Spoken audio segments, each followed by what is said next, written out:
दिनैनि बे फुंनि समाव बर'फोरनि गेजेराव थानाय पर्टेल चेनेल नोंथांमोनखौ आं गिबियावनो बरायग्रोनो लाबाय। दिनै आं मोननैसो खोथा लानानै मिडियायाव खोथा बुंनो आं दिनै ओंखारदों। मोनसेया जाबाय मोनसे गोजोनथावना खुसिनि मोनसे सम। बेनो जाबाय थांनाय 9 तारिख एप्रिल गुवाहाटीनि मोनसे भास्कर बर्मन नित्य मन्दिर बे मोनसे हलाव ग्लबेल हिउमेन राइट्स प्रोटेक्शन फरामनि गावसोरनि फाउन्डेसन डे मोनसे जादोंमोन 9 तारिखआव। बिथांमोननि दैदेननाय बे ग्लबेल हिउमेन राइट्स प्रोटेक्शन फरामा आंखौ बिथांमोना लाइजामनि गेजेरजों खावलायनायाव आं नुजाथिहैदोंमोन।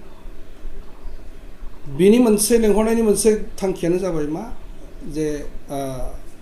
बे फरामा मोनसे एवार्ड बिथांमोना थिक खालामदों। बे एवार्डआव आंखौबो सासे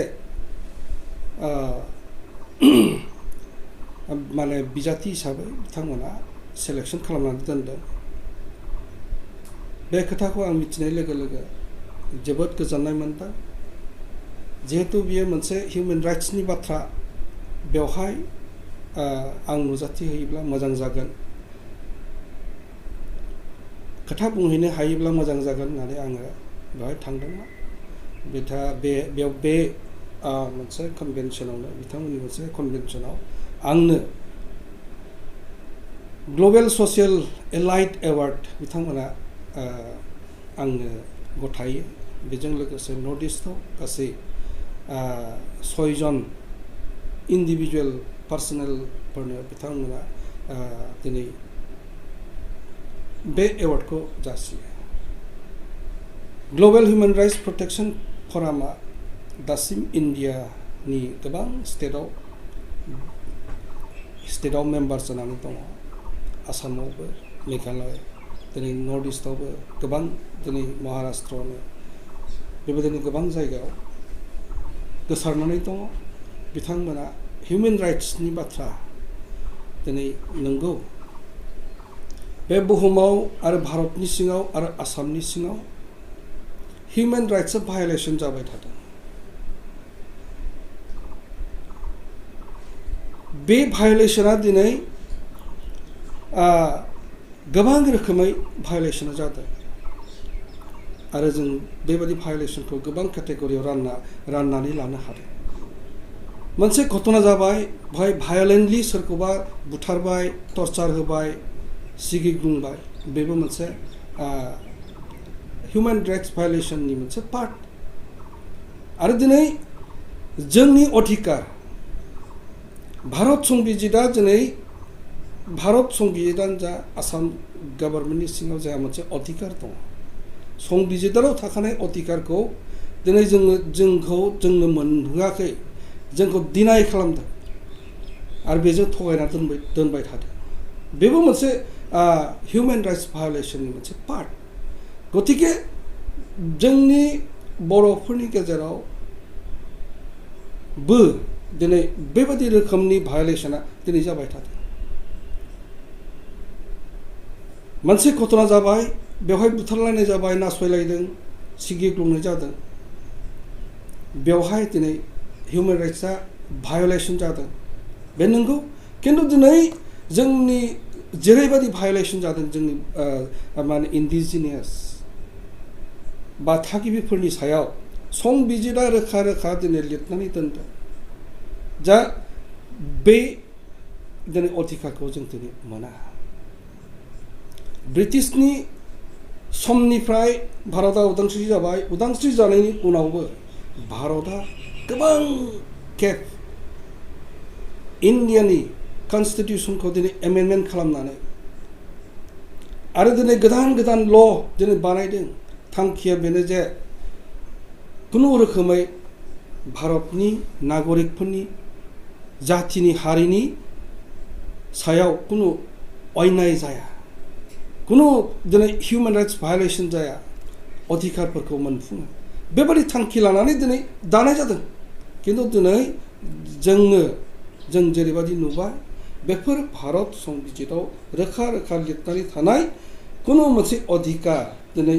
आयेन कानुना दिनै बाहायजायाखै आरो दिनै बेनि दारै जि मोनसे दिनै सोबख'नाय जादों नासयनाय जादों नागरिकफोरनि हिउमेन राइट्सआ बेबायदि रोखोमै मास स्केलाव दिनै भायलेसन जानायासो दिनै गिलु बालु नङा होमबा भायलेन्स जि मोनसे घटना जाबाय बेवहाय जि भायलेन्सआ खहा जादों बिनिफ्राय खहा जायो दिनै सांबिधानिक भाबै मोनसे जाथिया मोनसे हारिया मोननो गोनांखौ मोनाबा बेवहाय दिनै गिनांगौ दिनै जानानै फैयो आरो दिनै जों हिउमेन राइट्सनि बाथ्रा बुङोब्ला दिनै बुहुमनाङैनो गोबां हिउमेन राइट्सफोर ओंखारबाय इक'नमिक ससियेल काउन्सिलाव नि मोनसे बिथोन बायदियै दिनै national world human rights protection commission दिनै ओंखारदों बेबायदिनो गोबां हिउमेन राइट्सआ ओंखारदों दिनै बिथांमोनाबो बुहुमाव जाबाय थानाय भायलेन्ट माने हिउमेन राइट्स भायलेन्सखौ फोजोबस्रांनायनि खामानि मावदों दिनै बुहुमनाङै गोबां इउएनआव कनभेनसन जालांदों इउनाइटेड नेशन्स नि इउएन ड्रिफआव बे कनभेनसनावबो गोबां रोखोमनि दिनै बिथांमोना सावरायदों बुहुमाव दिनै इन्डिजिनास मानसिफोर थायो भारतनि सिङावबो इन्डिजिनासफोर दं बै इन्डिजिनासफ्रा दिनै बिथांमोननि अधिकारा दिनै जोबलांदों थागिबि मानसिफ्रा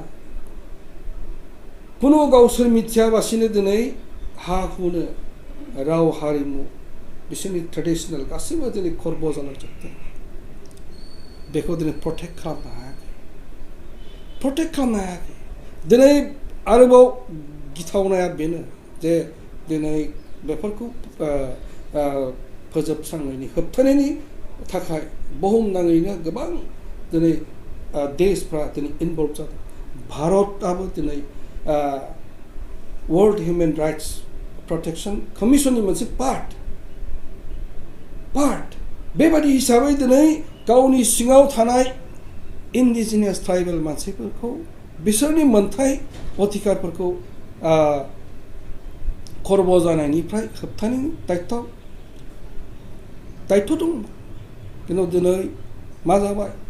हिउमेन राइट्सआ माबोरै भायलेट जायो दिनै इन्डियानि सिङाव आसामफोर बायदि जि मोनसे दिनै स्टेट जाय स्टेटखौ दिनै सालायबाय थादों बिथांमोना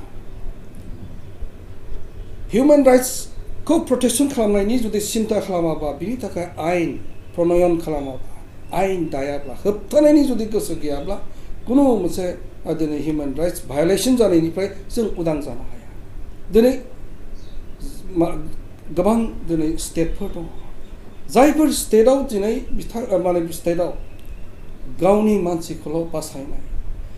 गावनि अधिकारखौल' नायनाय बेबायदि रोखोमै जाबाय थादों दिनै बर'फ्रा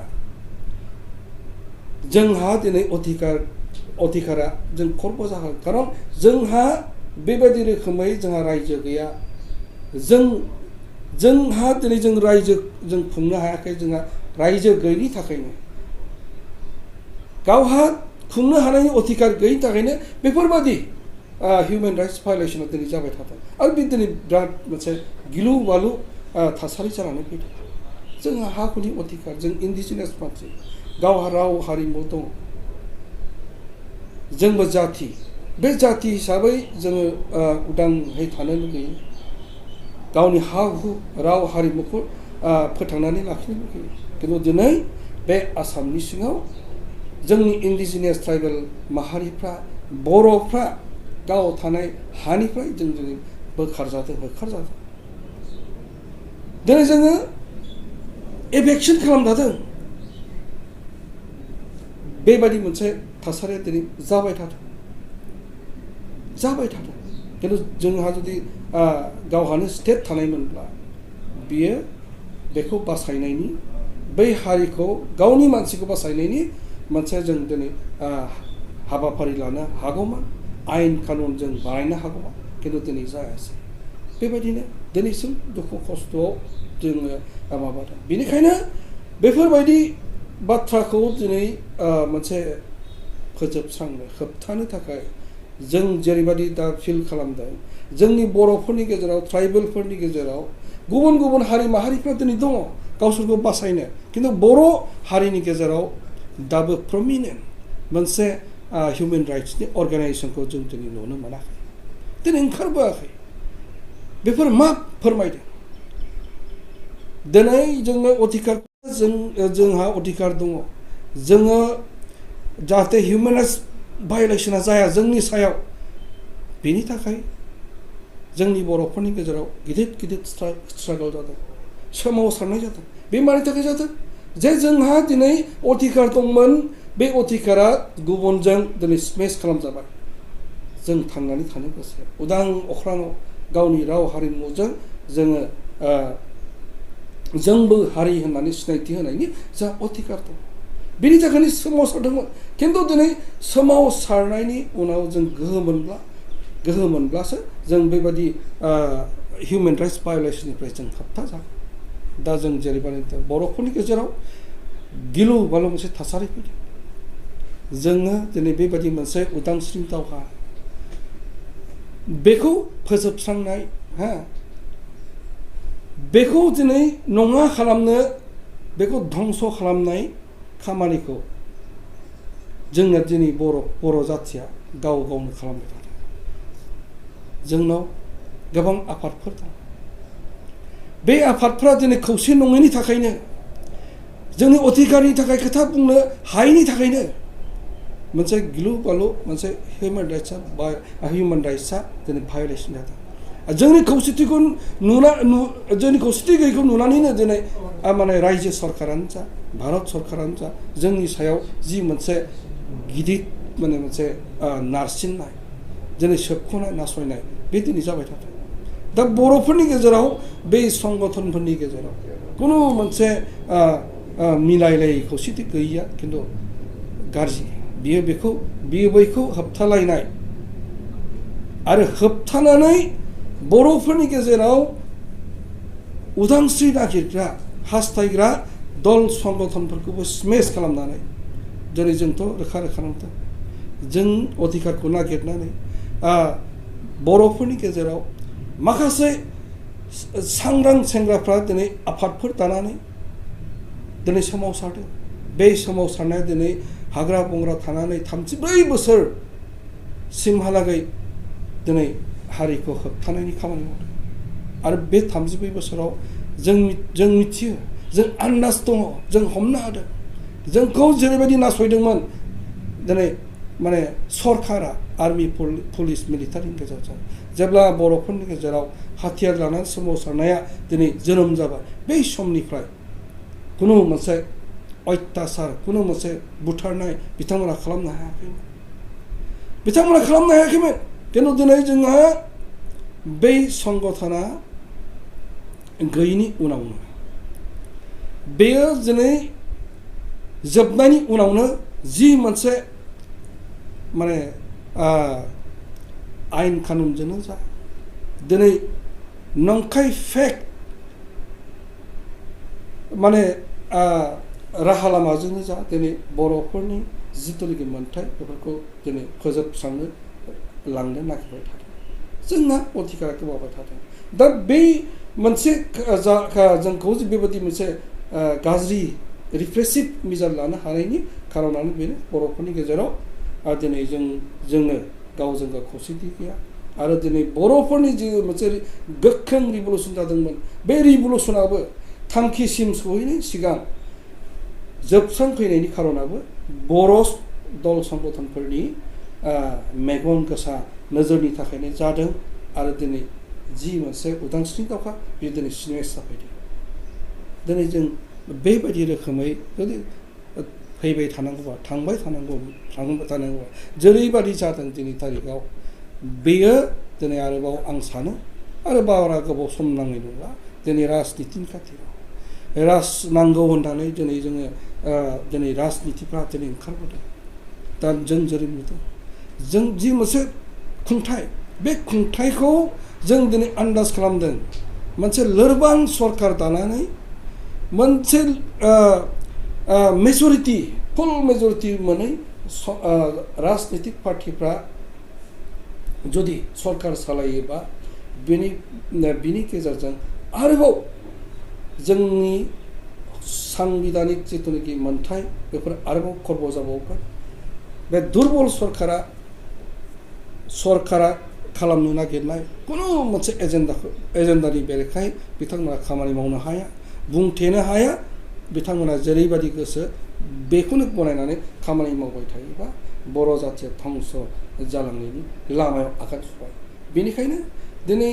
बै राजनिति भाबैबो आरो दिनै बेफोरबादि माबाखौ मा होनो जोंनि अधिकार जों मोननो गोनां अधिकारखौ दिनै भायलेट खालामनायनि माबायाबो दिनै राजनिति भाबैबो जागासिनो दं आरो बेसो बे राजनितिक भाबै जि मोनसे सुसन बा सोबख'नाय नासयनाय गादबनाय बे जाबाय थायो बेखौनो जाति हिसाबै स्मेश जादों खारन बेयो मोनसे सिस्टेम बे सिस्टेमा दिनै जोंनाव नांबाय बेजों दिनै मोनसे जातिखौ माने हारा मुरा दिनै नाख्रुबजोबलांनो हायो सिख्रेबजोबनो हायो धंस खालामनो हायो बेनिखायनो जोङो दिनै बर'फ्रा राजनिति खालामोबा मोजाङै राजनिति खालामनो आरो बे राजनितिया दिनै जोङो बयबो साननो हानाया मोजां बे राजनितिया दिनै सोरनिबा सिङाव जुदि राजनिति गेलेनो नागिरदोंबा सोरनिबा सिङाव थानानै बै राजनितिखौ खालामनो नागिरदोंब्ला बियो खिन्थु फेलें जागोन बेनिखायनो गावहानो मोनसे सक्ति थानांगौ बे राजनितिया गावनि माने फुल मेजरिटिजों जुदि सरकार जायोब्ला जोङो बेबायदि हिउमेन राइट्स भायलेसननिफ्राय जों होबथानो हागोन दिनै जों थांनानै थानो हागोन दसे दोनथ'बाय स' आङो दिनैनि थारिखआव गोबां हिउमेन राइट्सनिफ्राय आङो एवार्डखौ मोनबाय थानाय जादों थांनाय समफ्राव आं गोबां एवार्ड मोननायफोरनि गेजेराव मोनसेया जाबाय world human rights protection commission आरो भारत गौरबश्री सन्मान जाय सन्मानखौ डक्टरेट उपाधि मोनब्लासो बेखौ मोननो हायो बेबायदि भारत गौरबश्री सन्मानखौबो आं दिनै मोनबाय थांनाय समफ्राव आसामावबो माने भाषा माने बे थुनलाइयारि फोथारावबो आं दिनै आसाम गभर्नमेन्टनिफ्राय मोनदों आरोबाव हिउमेन राइट्सनि मोनसे माने national world human rights protection कमिशननि दैदेननायाव थांनाय दाखालि डिसेम्बरनि 23 तारिख बेवहाय दुबाइयाव जानाय मोनसे गिदिर कन्भेन्सन आरो सेमिनाराव आंखौ आरोबाव लेंहरदोंमोन बे सेमिनाराव वर्ल्डनि गोबां देश विदेशनि मानसिफ्रा ज' जादोंमोन बेवहाय आं थांनो हायासै आरो आं थांनो हानायमोनब्ला बेवहाय इन्डियानि नेशनेल भाइस प्रेसिडेन्ट आरो दिनै इउएसएनि माने स्वीकृति प्राप्त एम्बासाडर टाइटेलखौ आं मोननायनि थाखाय आंखौ लेंहरदोंमोन बे सन्मानखौ आंनो होनो नागिरदोंमोन खिन्थु दिनै खाफाल गैया आङो माने बायदिसिना रांखान्थि नोरजिया बिथिंनि थाखायनो आङो दुबाइयाव जानाय बे सेमिनाराव बाहागो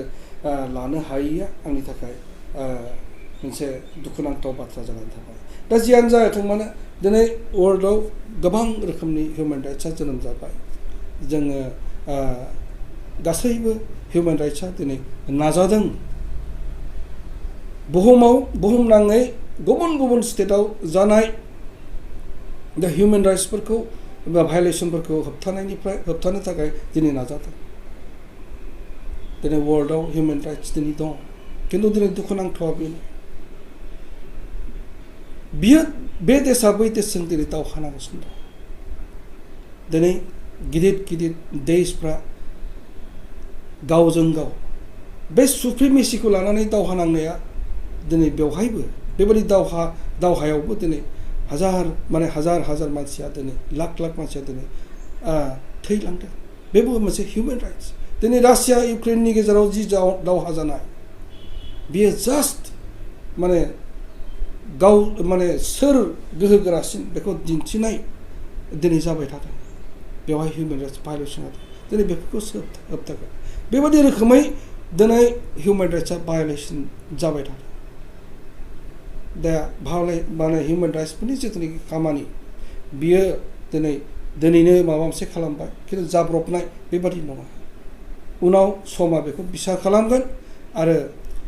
जेरैखि जाया बेबादि दावहाफोरखौ होबथानाया दिनै बुहुमनाङै वर्ल्ड हिउमेन राइट्सफोरनि खामानि जानांगौ आरो बेखौ मावनांगोन। दा बाथ्रा जाबाय मा, फैयै दिनै आं सासे हिउमेन राइट्स संगठननि दिनै सोद्रोमा जानानै थाबाय। लोगोसेनो दिनै मोनसे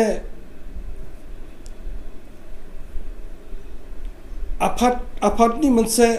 सासे मुरब्बी जानानै दिनै दिल्लीयाव बिटिआर मोनसे सुक्ति खालामबाय। आं सासे बिटिआर सुक्तिकारि जानानै